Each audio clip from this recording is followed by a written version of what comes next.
Hey, what's going on, folks? In this video, we'll be showing you how to test water salinity using Cisco handheld salinity meter. Different from an unstable plastic hydrometer or blurry and hard-to-read refractometer, a portable salinity pen is definitely easy to use and way more convenient. So why not join us to learn one of the tricks of the trade about this little gear? Let's get started. As you can see, the daily operation of this meter is simplified to just 3 buttons. The bigger one is for turning the unit on, while the other 2 are used to turn it off and to enter the calibration mode respectively. To operate the meter, you just hit the on button once to turn it on, and the meter beeps once softly. And right here you can see it's flashing RDY, which means it's ready. When there's no water in there for 30 seconds, the device will sleep.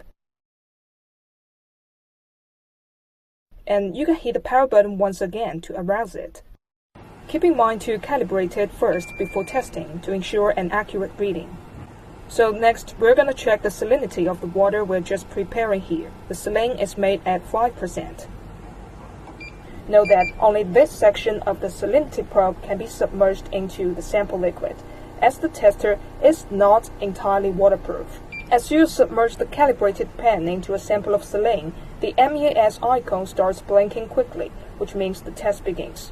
This digital salinometer automates the reading process, now that it gives us a stable reading, and the built-in LCD backlight turns on as soon as the device settles down.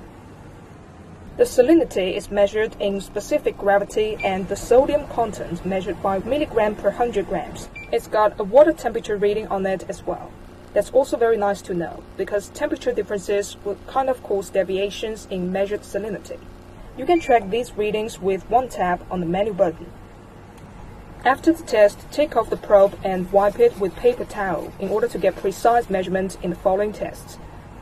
When you are done, press the off button to turn it off and it'll beep once and off.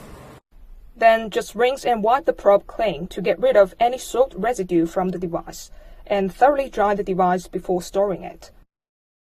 There are some precautions that deserve your attention during your measurement. During the test, the sensor probe should be dipped in the sample to the required level to make sure the entire sensing part has been put into the test liquid. Thus, the saline water also needs to be deep enough to flow the salinometer. If there's some residue floating in the liquid, make sure the probe does not touch them when measuring the solution. And besides, the probe should be kept away from the side wall of the container by 1 to 2 centimeters. If the liquid is indeed not sufficient to submerge the probe, it's okay that you lean the container like this to raise the liquid surface to cover the probe. It would also be workable if the probe touches the bottom. Our salt meter also has a cup come with it. Simply attach the included silicone cup to the pen, just like that. Turn the meter on and pour some salt water into the cup.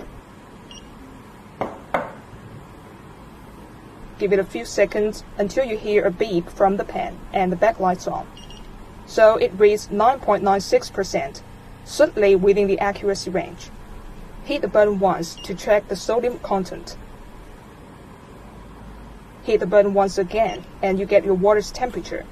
You can also use this cup to scoop up your water and measure it. This is a clever accessory for use with conductivity-based salinity probes, as it protects the pen from electrical interference that may happen in aquariums equipped with pumps and heaters, and also avoids polluting the water sample when you are pouring some sample into the cup for non-contact measurement. When the batteries get low, the low icon starts flashing and the pen produces sound alert to remind the user of the insufficient battery life. Use the included key to open the lid at the end of the pen.